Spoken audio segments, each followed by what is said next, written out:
Good morning, everybody. Thank you so much for joining us this morning. We really appreciate it. And welcome to our Transport Research and Innovation Grants Zero Emission Flight Application Support webinar.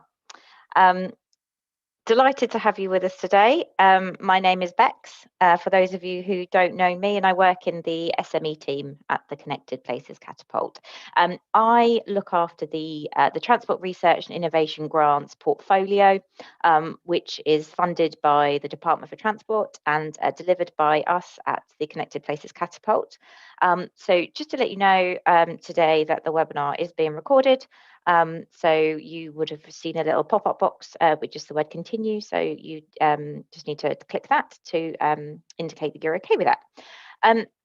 So why are we here today? I'm absolutely delighted that we have added the zero emissions flight TRIG program to our growing family, which is just getting bigger by the day and growing in prosperity, which is fantastic to see.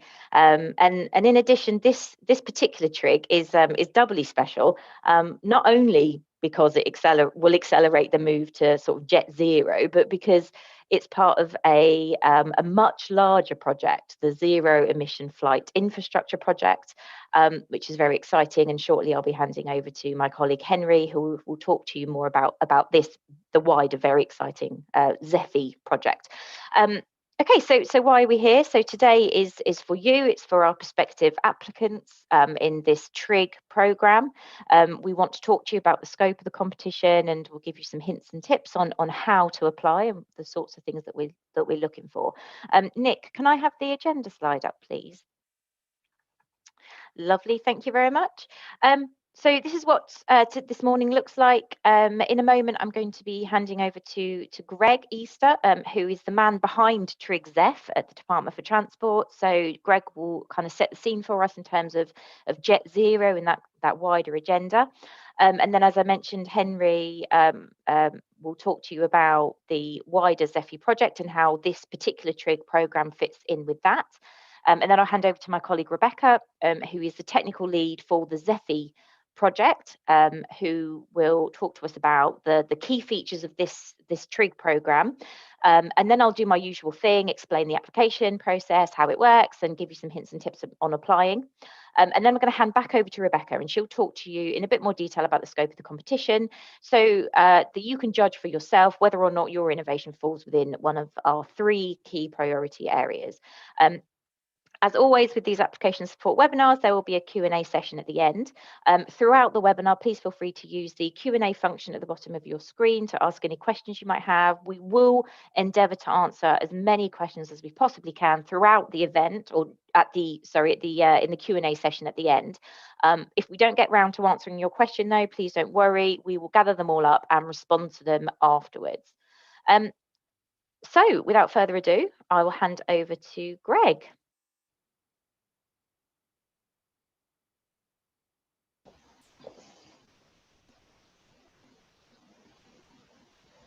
Good morning. Thanks, Max. Thank you, everyone, for joining. I imagine harder for some of us than others, I guess, to be available at 10 AM this morning. So I've been asked just to give an overview of the sort of wider government activity, which sort of, I guess, sits above projects like this and a number of others. So I will give you about, I think, 5 minutes on that before we get into the more detailed discussion of how you can actually apply for the specific funding opportunity, which I suspect may be of most interest to quite a lot of people on the call. So as per the slide, I work in the Department for Transport in our aviation decarbonisation policy team. So we, as a team, look at all measures by which aviation can decarbonise across technology, sustainable aviation fuels, and our very important international negotiations in ICAO to sort of get aviation globally to where we would like it to be in terms of decarbonisation. So I think in the last year you will have seen, I suspect, a bit of a uptick in activity across government on this topic,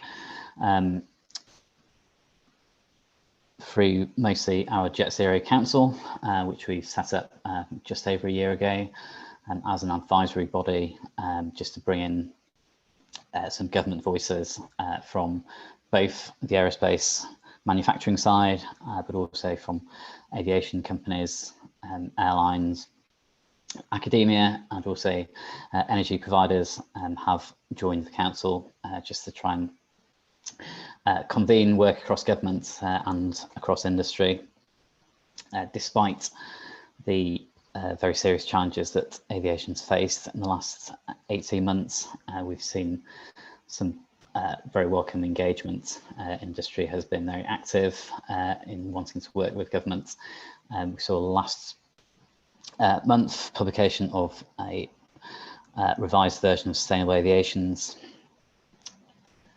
work on how to get to net zero by 2050, which we're very pleased to see, despite all the problems aviation faces at present. The industry still has a focus on the future. To try and underpin the UK's work to get to net zero, aviation government is in the final stages of publishing a Jet Zero strategy consultation. Our objective is to publish a strategy this year, particularly whilst we hold the presidency of COP, and we intend, as soon as this month, hopefully, to be publishing our consultation on what strategy should look like. So please look out for that in the coming weeks. Just moving slightly on to this specific project. So we have across government been funding a number of pieces of work in the last 12 months, just to sort of continue building momentum for Jet Zero Aviation. Most of you will know got a very successful program on the aerospace side, funded through the Department for Business, Energy and Industrial Strategy through the ATI program that's been funding match funding with industry, some really innovative stuff on aircraft manufacturing. We've also been supporting within this financial year Green Fuels, Green Skies competition to start trying to develop a UK sustainable aviation fuels sector. And in addition to that, we've been able to provide some support to industry on airspace modernisation to keep that very important work going at the current time. So those sort of areas, as well as international negotiations, offsets and market measures, will all be feeding into our Jet Zero strategy. So we are taking a sort of cross-sector approach, trying to fund things both on aircraft, particularly for sort of electric and hydrogen, new types of aircraft, but also I think where this project comes in to importance for the ground infrastructure to allow the aviation sector to handle those new types of aircraft. So as Bex said, DFT uses the TRIG methodology quite regularly as a way of allowing relatively small amounts of funding to be sort of put to quick use within a financial year, just to sort of elicit relatively low TRL ideas for new technologies and systems, which we can then be scaled up. So hopefully some of you will be familiar with it. If not, there should be lots of advice coming later. But I think just to stress that we are looking for a range of bids from companies of all sizes, including SMEs, universities, and we also within DFT, we take a strong interest in the whole aviation system. So from our large commercial airports through to regional aviation and general aviation. So we're looking forward to seeing ideas and technologies which can be applied right across the system. And I suppose I will close by saying that whilst these smaller funding calls can be limited, we think there's value in sort of companies, particularly SMEs, bringing forward ideas which, once developed, we can then feed into sort of wider innovation ecosystem we have in the UK. So lots of other methods, particularly through sort of UKRI, etc., where once ideas are sort of tested and brought out, through TRIG type competitions can be scaled up sort of towards commercial deployment. So thank you very much, Bex, for the time this morning. And I think I'm returning in a bit for a bit of a Q&A session. But other than that, I will leave the details to Catapult. Great. That's fantastic. Thank you, Greg, for joining us today. It's great that you can join us for the Q&A as well. Could I please hand over to Henry, who is my colleague at the Catapult. Henry is the Director of New Mobility Technologies and is actually the project sponsor for the wider ZEFI programme. Henry, over to you. Hi, thank you, Bex, and thank you, Greg, and a very good morning to everyone. I'm delighted to be with you today to share some of the thoughts we have at Connected Places Catapult to date on the project, and we need you to be part of the journey in supporting the UK aviation sector, which is one of the most important industry to the UK economy. Just for some of you that are not familiar with Connected Places Catapult, CPC is the UK Innovation Accelerator for cities, transport and places. Our expertise and specialisms are around around transport and built environment, particularly the interface between the physical infrastructure and the way in which people and goods move around that physical infrastructure. This area of focus provides us the unique holistic view of both urban and rural transport and the innovations needed to improve it. We are a part of the government-funded network, and the key ingredient of how we operate is our neutral status, a status we work hard to protect. This means we are technology agnostic, solution agnostic, and supply agnostic. And we are here to be an authoritative expert voice in the market, supporting jobs and growth in the UK. One of the key areas of focus at CPC is to accelerate the transition to net zero placed in UK. We have been and are working with innovators, industry, regulator, academics, and place leaders to speed the development and deployment of carbon eliminating innovations in the way we travel and the place we live and work. We'll go back to the project for today. Next slide. One of the major area, as Greg mentioned it, is to prepare the UK airport ready for the zero emission flight, which include a lot of development, which you may be aware that there's already a lot of development in the urban air mobility, which airfield and airport will need to support, and also to large commercial aircraft, which aim to enter service by 2035. As part of UK Prime Minister 10-point plan, the zero emission flight infrastructure will ramp up the the move towards sustainable flying to support aviations in reaching net zero by 2050. We are really honored to be part of this program. And under this program, we CPC and UK government is currently and will be continuing working across the industry sectors, academic innovators, to explore the impact and requirement that will enable airport and airfield ready for the mass uptake of electric and hydrogen aircraft.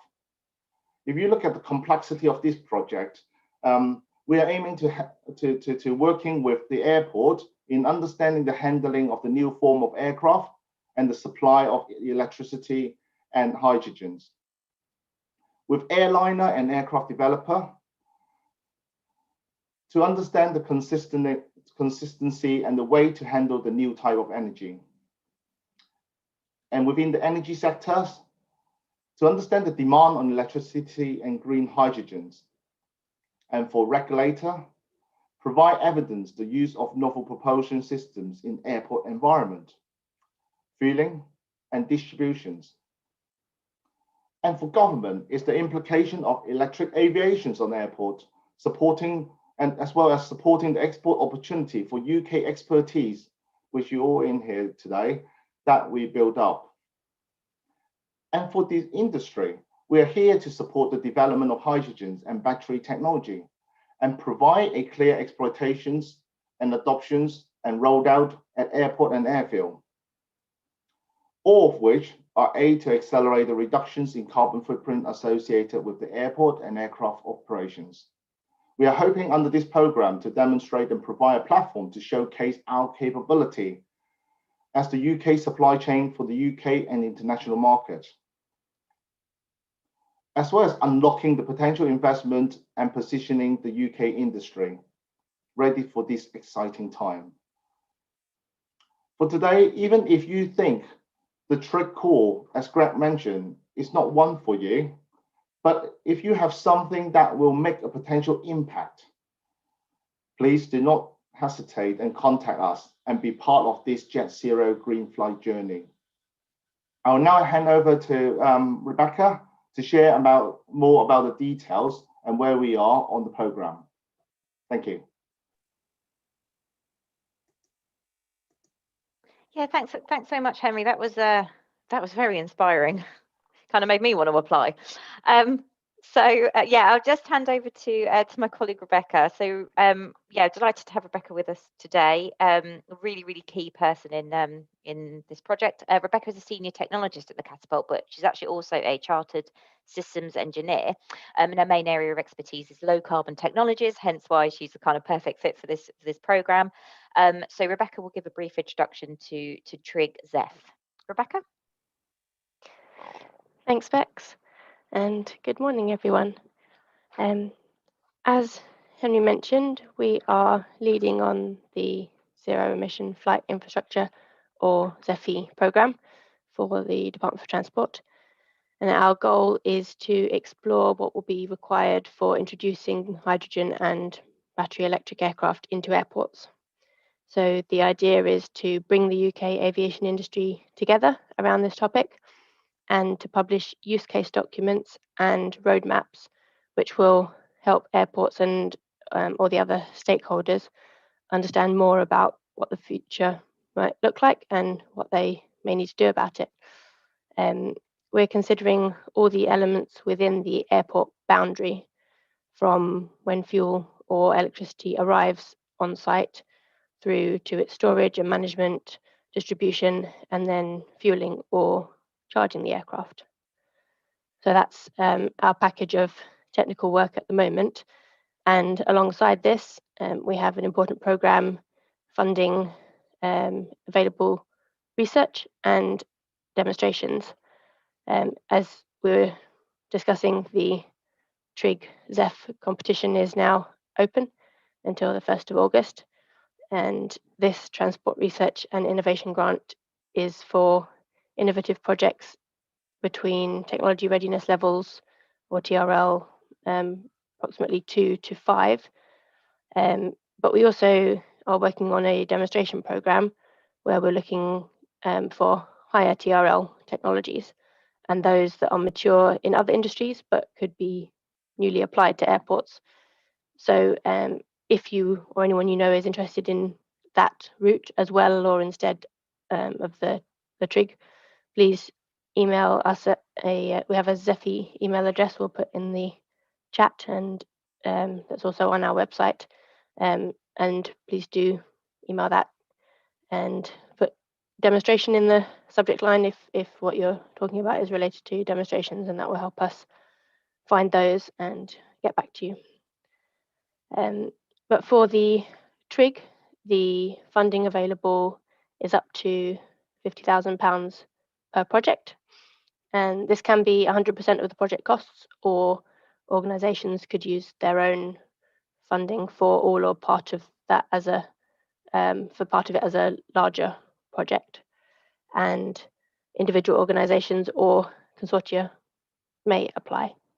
That's a little bit about the TRIG and our project in general, and I'll come back on a bit later to talk about the specific priorities. For now, I'll hand you back to Bex to talk about the application process.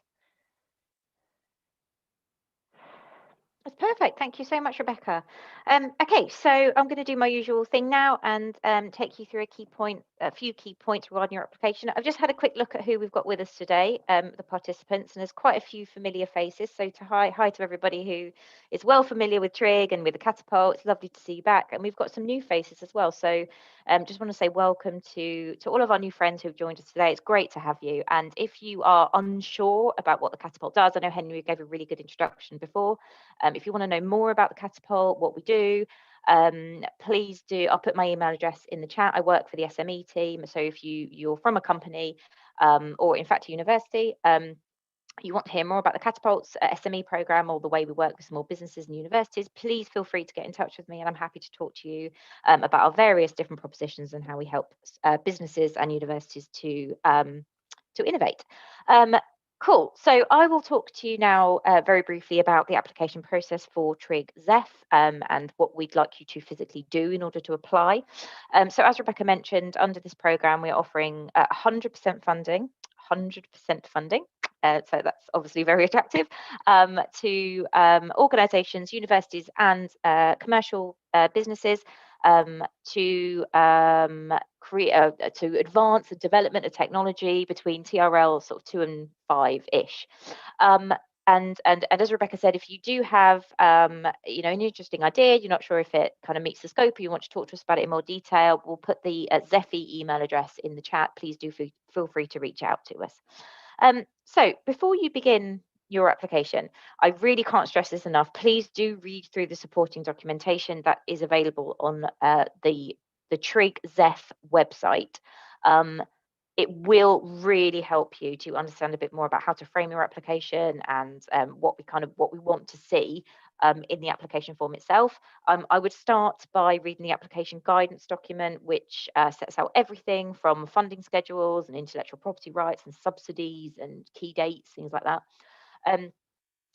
Look through the grant agreement. I know it's a dry document, but try to stay with us and read through it. These are the terms and conditions of the grant. You'll need to tick on the application form to say that you agree with these, so please do read them. So the other document that is absolutely critical, please do read it, is the grant specification. So this is a really important document, and Rebecca in a moment will discuss this document in a lot more detail. So this document is basically an outline of what specifically we are looking to fund within the 3 priority areas that we have identified for this call. Even after reading this grant specification document and hearing from Rebecca, if you still think, oh, I'm just not sure if my innovation would meet the criteria for TRIG ZEF, and you'd like to discuss it with us, please do email us and we'll be happy to have a chat with you. So when it comes to actually physically applying, please go to our website, and like I said, I'll put it in the chat. Download the application form. It's a Microsoft Word application, and simply email it in to us at Zephy at cp.catapult.org.uk. And the deadline for submitting applications is Sunday, the 1st of August at 23:59. So you've got right up until essentially midnight on that Sunday. So let's talk a bit about the application form itself. We really have tried to make this as less of an administrative burden on our applicants as we possibly can. The application form itself is in 3 sections. So unlike, traditional grant application forms that you might have come across, which are very, very long, lengthy, this is not so long. We really have tried our very best. There are 3 sections of the application form. The first section, we're just asking some sort of basic information about your organisation. It's our kind of due diligence. So whether or not you have, policies and insurances and things in place, and how many employees or, people you have working for you, things like that. Then the second section, so this is the main body of the application, and there are 5 main questions that we would like you to talk about, and each one has a word count. So we're not asking for, chapter and verse. We're just looking for a brief synopsis of what you are trying to achieve. So the main area, the first question in the main body of the application form is around the challenge. So we want to see that you are responding to a real challenge that's in the industry at the moment. Obviously, everybody's addressing the Jet Zero challenge. Of course, that's a given. But what specifically is your innovation looking to address, and why is this a problem? We want to see that you've done some evidence looking at why this is a challenge, why this is a problem, and the solution that your innovation will leverage. The second area is around innovation. So we are the Catapult's an innovation agency. This is an innovation fund. It's all about, what's special, what's novel about your technology that is perhaps different from competitive technologies out there in the market. It doesn't have to be a completely new thing that nobody's ever heard of before. It could just be applied in a new area, in a new context. There has to be an innovative element, and we want you to tease this out. The third area is around project management and team. So we want to know who's in your team, what makes them qualified to undertake this work. Do you have capacity within your organization? What does your Gantt chart look like? What are you gonna, we want you to break your project down into work packages and deliverables and all that kind of stuff. The fourth area is around exploitation. So I know this is a kind of TRL 2 to 5. We're looking for research, feasibility, proof of concept stuff, but we want to see that you have thought about how you're going to commercialize this stuff on the other end. So what is special about your organization that makes you in a really good place to be able to commercialize this? What have you made any friends in the industry? You've already identified the fact that this innovation is really needed and it fills a demand and a gap in the market. That's great. So that therefore means as a customer, right? Who is it? Why should they be excited? Why should they buy your product? And what are you going to do after this TRIG? In 6 months. Okay, so the TRIG's finished. What's your plan? Be aspirational. This is to enable the start of a journey. So what's next for you? And the fifth area, which is not weighted perhaps quite so much as the others, but is around the finances. So this is a £50,000 project. We want to know what you're going to spend that money on. This is around research feasibility. So we anticipate, and this might not be true in every circumstance, but most of that will be on staff costs, which is absolutely fine. They could be internal, they could be external. You could subcontract. That's fine. You could subcontract to overseas companies, also fine, as long as the work has to be undertaken in the UK and applied in the UK. Day rates, we wouldn't expect to go up to the kind of 500-600 mark. We'd be looking for value for money, so somewhere maybe around 200 or 300. If it is going up to the 600, we'd want to see a real justification for that. Please do outline, tell us about, break your finances down, sort of give us the table. You'll see in the application form, it's all kind of like itemized, equipment, consumables, staff time, things like that, lab costs. But we want to know. We want to see that your budget is justified and it represents good value for money. Just a few other points. Please do try to keep within the maximum word counts. It's a Word document. It's not sophisticated that it's going to cut you off, but it just helps us because we do have to read through your information, and we don't want to spend days and days reading it. So we do just try and keep it succinct if you possibly can. Also, write in layman's terms. So I'm going to be reading this. I'm not an aviation expert by any means. So I need to be able to read this form and understand what it is that you're trying to do and the benefit that this will have. So please don't use obscure jargon and acronyms, and just try to keep this a fairly sort of consumer kind of level. That would be really appreciated. And then just a reminder on the deadline. So it's the 1st of August. It's a Sunday. And the reason we close on a Sunday is because it doesn't make any difference to us operationally whether we close on a Friday or a Sunday, but it just gives you the weekend. For the last minute guys out there who kind of like to do things last minute, you do have that weekend. Cool. I think that's everything. I know that was quick. That was a very, very quick. But what I would say, everything that you need is on the website. So please go there, have a read through everything. If you're still not sure, you've got some questions, reach out to us. Absolutely fine. No problem at all. Right. Okay. So now I'm going to hand back over to Rebecca. It's the Rebecca show today. So Rebecca will talk to you from a technical perspective in a bit more detail about what specifically we are looking to fund within our 3 priority areas. So thanks, Rebecca. Thank you, Bex. Yes, I'll now take you through the competition priority areas. I know there's some questions coming up already, and if you have any specific questions about what would or would not be in scope, please do put them in the Q&A and we'll try to answer them at the end. And then, as Bex said, if we don't get through all of them, we will still get back to you after the session. So do put any of your questions there. So priority area 1 covers most aspects of the provision of hydrogen for aircraft at airports. Next slide, please, Nick. We're focused on everything within the airport boundary, but not the aircraft itself. I think I already saw a question about the aircraft, and we are looking at up to the point of it being fueled or charged. So anything that's about the actual fueling mechanism that's on the ground or on a refueling vehicle, we're interested in, but not on aircraft technology. Also at the other end, we're not looking at the production of hydrogen, except potentially in cases where there could be on-site generation or on-site electrolysis, which may be a research area. We are interested in both gaseous and liquid hydrogen management and a broad range of potential innovation areas within that. So you can see the scope in the diagram.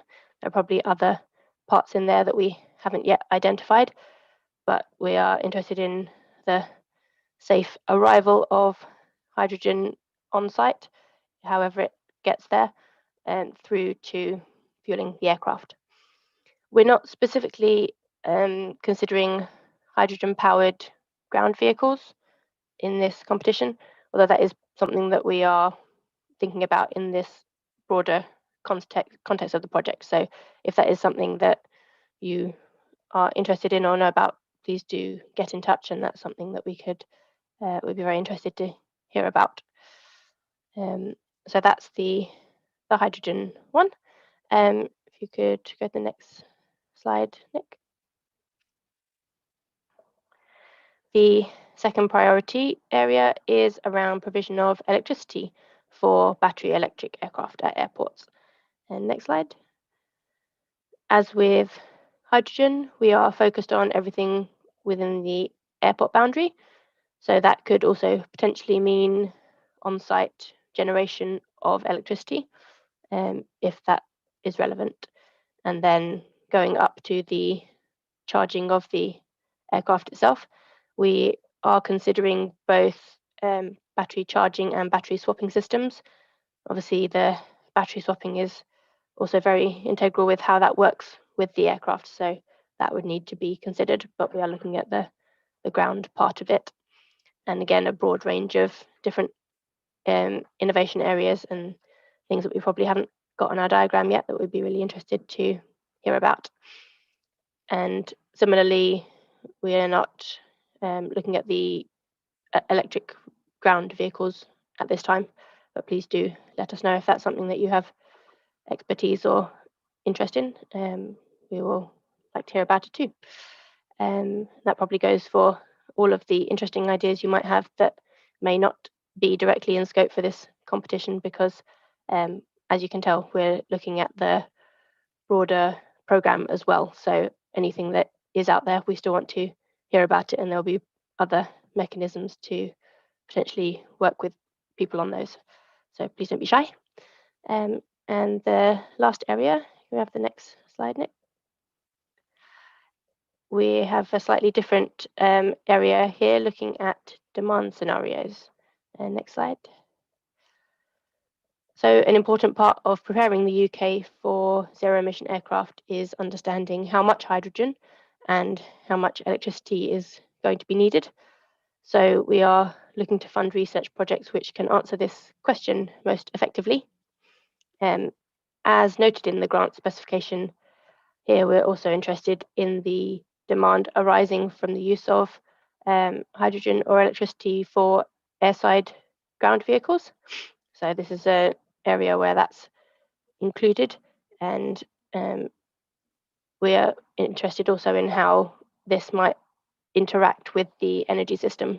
Increasingly, as we head to net zero, the transport and energy systems are becoming interlinked, and there's a number of opportunities and challenges there. So we're interested in research in that area. So that's my whistle-stop tour of the priorities as set out in the grant specification. Hopefully gives you a bit more of an idea of what we are and are not looking for, but we'll be able to answer your questions now in the Q&A. Thank you. Awesome. Okay, so who have I still got with me? I've got obviously Rebecca. Henry, you still there? Yes. Yes. Hi. And Greg as well. So we are your sort of panel to answer questions, any questions that you might have. I can see that, oh gosh, there's 8 questions already. Fantastic. Greg, there's a question from Paul. Could I ask you to take this one? Paul Pereira, the first one there. Morning. Yep, happy to do that. Hello, Paul. I'm not sure I can answer your question in the longer term, but yeah, it's definitely something we've certainly clocked work going on in Paris and the Hamburg announcements last week. So it's always quite difficult to put figures on these things, primarily because we can't really commit to the government funding beyond the current financial year.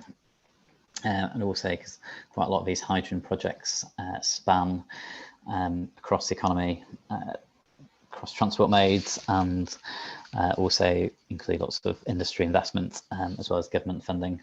So I'm afraid I can't answer your specific question on if that is sort of how much funding specifically from government is likely to be going into this in the coming years. But what I can say, and this may not answer the question, is as part of our Jet Zero strategy, we'll be looking to support proportionately all means of decarbonising aviation, and I think, as has been shown in some other areas, particularly around aerospace, where there's sort of enthusiasm from industry to sort of set up match-funded schemes.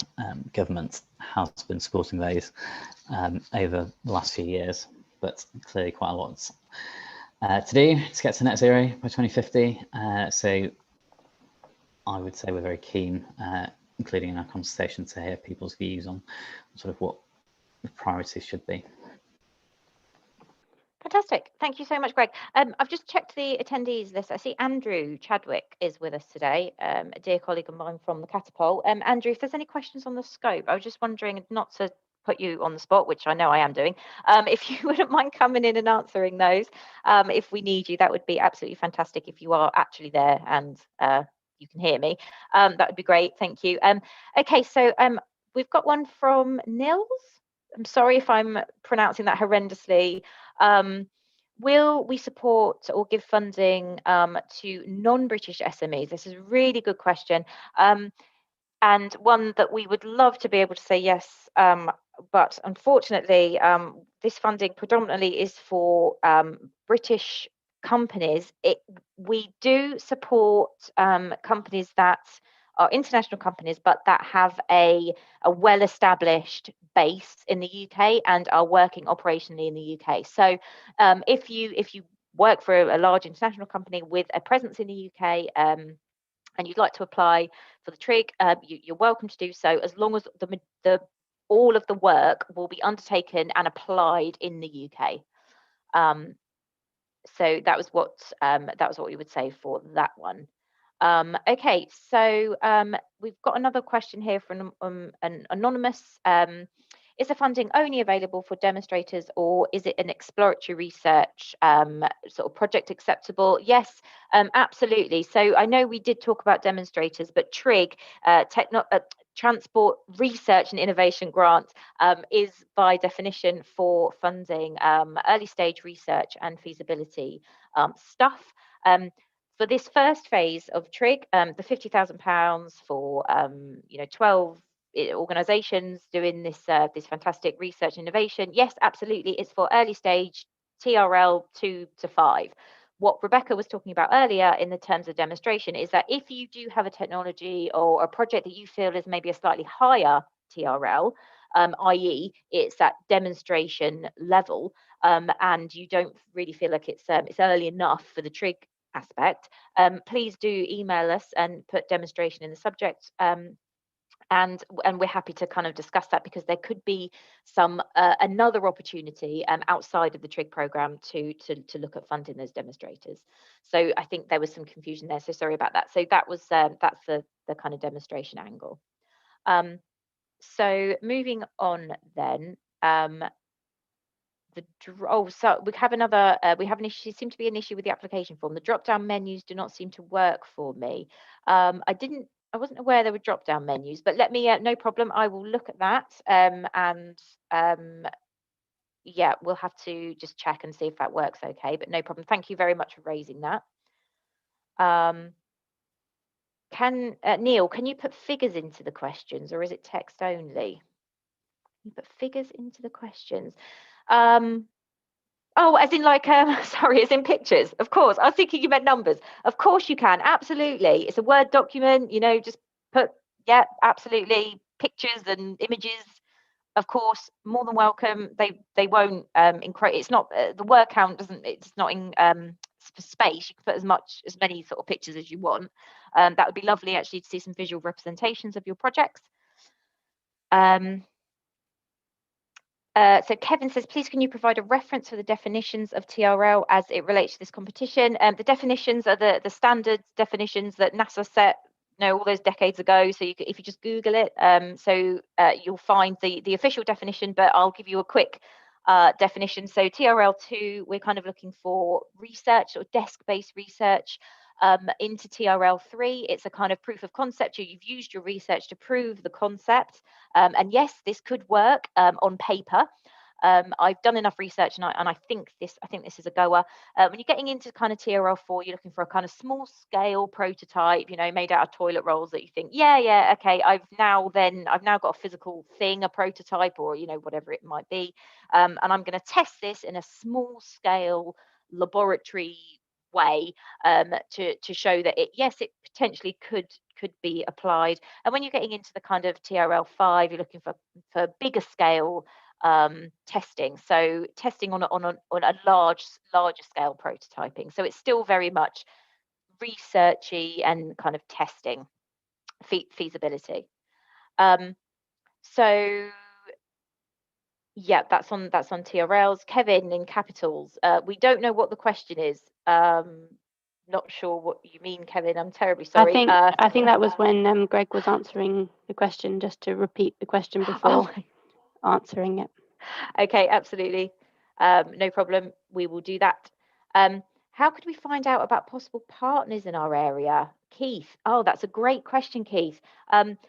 and one that the Catapult can certainly help you with. If you are or you, Keith, or anybody is looking for a partner, please do get in touch with us. That is something the Catapult can certainly help you with, whether it's a commercial partner or a university partner. We can definitely do that. The KTN also does that. The Knowledge Transfer Network. It's got a kind of matchmaking service if you're looking for specific partners to work with you, on collaborative bids. So that's another angle. But yeah, let me know. Get in touch, and we will certainly help you or explore what you're looking for. Tim, what expertise? Oh, hang on, I have to do that. Answer live. Sorry, I need to make sure I'm doing my admin here. Tim Rain, what expertise of existing airport operations do you have on the judging panel to decide whether innovations are useful and practical or not? Great question. Rebecca or Henry, can I bring you in on this one, please? Yes, absolutely. We have some experts in the aviation industry who are in our team, and we also have been throughout our project working through a literature review and a lot of stakeholder engagement. We also had some stakeholder workshops before we set the challenges for the TRIG so that we could shape what was relevant and interesting for the industry. So we are looking at it from that point of view, and all the work that we have done so far, but we are very open to a broad range of ideas, and we will use our best judgment. I think, Bex, there's probably a general way in which we judge the TRIGs as well. So some of it is about that demand, but there's also other criteria, but we do have that technical understanding now. Fantastic. I'm going to butcher your name, Jia Feng. I'm really sorry. That's definitely not how it's pronounced. I'm so sorry about that. Our innovation is on high reliability and high flexibility wireless charging of drones and maybe possibly other small aircraft. Is this topic likely to be in or out of scope, Rebecca? Hello. I think it's likely to be in scope, but we are looking at airfields and airports that are the more traditional infrastructure. So I know there's a lot of work on urban air mobility and new forms of effectively airport, and that's not as much what we have been asked to look at here. But if it is the technology for actually charging some kind of aircraft at the airport, that would be of interest, and especially if it can be for the small aircraft that are not just drones, that would probably be of even more interest. So definitely worth having a go. Great, thank you so much. Scott, if we wish to apply for more than one priority area, do we use one application form? Another great question, Scott. Thank you very much. No, don't worry. It's just extra admin for you, and there's just a bit of a more of a burden. Absolutely fine to use one application form if you just state on there very clearly that your application, that your project itself would kind of straddle two different priority areas. Now that is different from if you have two different projects. So if you have two entirely different ideas that are not linked in any way, then we would ask you for two separate application forms. And it is possible for one organisation to be successful in having more than one project funded through TRIG ZEF. We've done that before, but you would need to just demonstrate that you have the capacity and the resource to be able to deliver these two projects concurrently. Anonymous, will the modelling work be considered?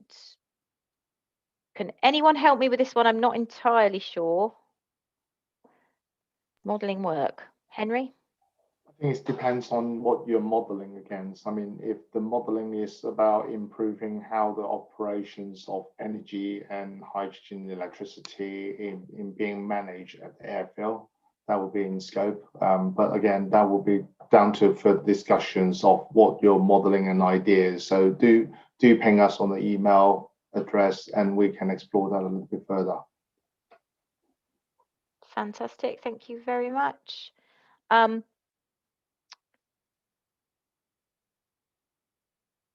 Richard, Does the Catapult plan to introduce any industry partners to aid this work, or would it be the responsibility of the applicant to establish these relationships? Fantastic question again, Richard. Thank you very much for that one. So we would absolutely help in sort of making those connections if you feel, if we feel that there are some synergies there with some of our partners. What the Catapult doesn't do is we don't kind of make one-off introductions for organisations, because it's a kind of pointless exercise. Rebecca, in fact, could you sort of come in and help me with this one? I don't think we would necessarily, I mean, if your project specifically really requires the collaboration with a sort of industry partner, or you won't be able to deliver it, I'm not sure to what extent the Catapult could actually help support with that. Do you have a view on that, Rebecca? Well, we are, as I mentioned, talking to a number of stakeholders as part of our wider project. So as Beck said, I think it would probably be on a case-by-case basis if we then felt that this, that any of the TRIG projects would benefit from working more closely with industry during this period. I know at the end of all the projects, we're hoping to have a kind of showcase which would also include industry, so there would be a way to engage at that later stage, and then it would be an opportunity to show what has been achieved through the TRIG program. So there is, Bex, as I understand it, support throughout the TRIG, and the Catapult can be quite involved in supporting some of those aspects. So I think it would be potential. But as you say, if there's a specific need to have effectively a customer on board, then that would be something to do individually. Yep, fantastic. Thank you so much, Rebecca.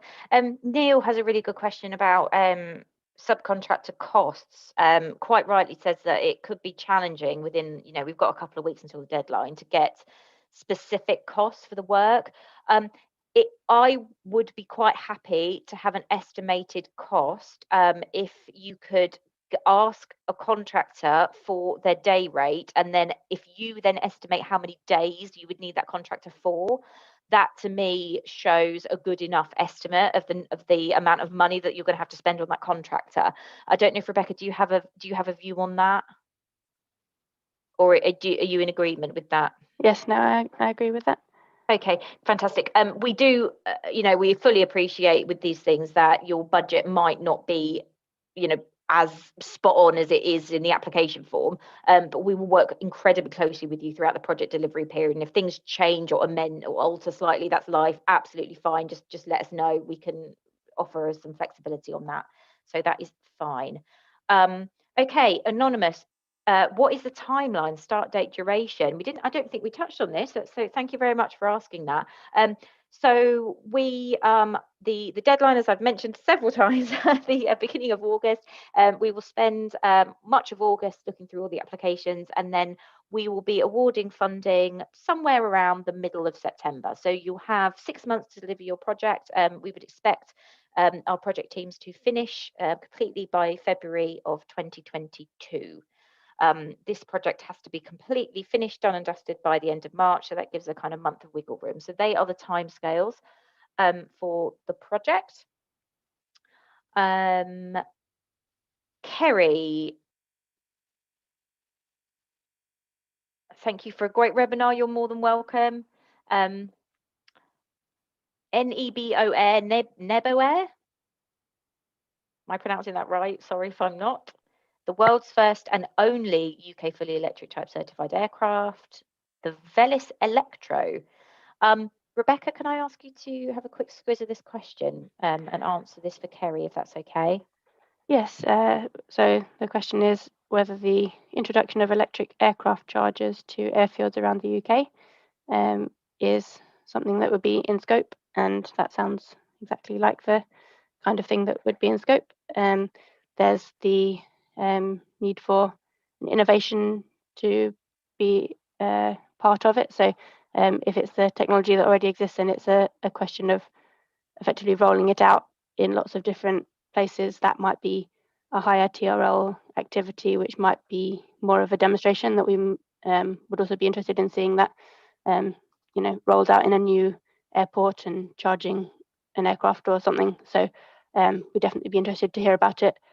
I'm not sure if it would fall into the early TRL innovation type space, but otherwise you could email us and see if it might fit into the demonstration space. Greg, do you want to build on to that question as well? Morning. I think Rebecca's covered it, but yes, I mean, subject to it's been a conversation. I have some awareness of what NEBO are doing in Suffolk. Seems very exciting. So yes, I think Kerry, that would be the sort of project we would welcome ideas and applications from. Thank you. So Neil, just to answer your question, yeah, we will amend the application form. Thank you so much for flagging that to us. The date that we should have put in the application is the end of February. We'd like all projects to be fully delivered by then, the end of February 2022. Okay, it looks like we only have one question left from Sanjay. What kind of battery swapping technologies will we consider? For example, if it's focused on the infrastructure of battery swapping or the battery technology itself. Rebecca, sorry, can I bring you back again for this one, please? Yes, sorry, just always need to click all the buttons at the right time. Yes, so we are interested in the infrastructure for the battery swapping rather than the battery technology itself. Obviously, a lot of it is quite an integrated system, or needs to be, so that it works, but our specific focus is on what you need to do on the ground to facilitate battery swapping. So again, that might be one to email us a few more details and see if there's a part of it that would be what we could support, and we'd be very interested to hear about all of it as well. Trying to learn. Fantastic. Thank you so much. It looks like, oh no, hang on, do we have one left? Susan, would you be accepting different forms of final deliverables of the project, e.g. other than a report? Great question. We do need a report that summarises everything in a written format. But absolutely, I mean, if you have something physical to show us, that would be incredible, or videos, whatever. Yeah, absolutely. We'd love to see anything other than a report. Goodness, I'd love to sort of sit there. So, unfortunately, though, we do have to have a report in addition, just so we have something in a written format. But yeah, absolutely. Anything else, we will discuss everything with you. If you were successful, we'll have a kind of kickoff meeting where we'll go through all of your project in detail, and you can discuss with us at what stage we can expect what deliverables to be submitted. With the final deliverable at the end of the project, we will discuss with you, what that's going to look like and what it's going to be, and then obviously we'll have the report as well. But yeah, that sounds brilliant. Kerry, should we apply for such provision for all, or should we inspire the airfields to apply on their own? Okay, so that was to do with having the charging going into these airfields. Yes. Yes, I think that might be something we would need to understand and discuss. If it's something that you can put in that you're aware of, that would be possibly easiest, but that might be something to email us about the options, and then we'll be able to get back to you on that. Great, thank you. I don't think there's any more questions. I'm just putting the email in the chat. I've just put the website in there as well. My email is going in there as well. Please feel free to get in touch with me directly. And yes, I think that is everything. So, oh no, I beg your pardon, Kerry's, oh no, she just says, she's just saying thank you, fantastic. Okay, so just leaves me to say thank you so much for joining us. It's been an absolute pleasure to have you this morning. Hopefully Yep, you aren't too disappointed about last night's result. Obviously, you will be, but hopefully there's some light at the end of the tunnel, and you'll be applying for TRIG ZEF, and that will hopefully should cheer you up.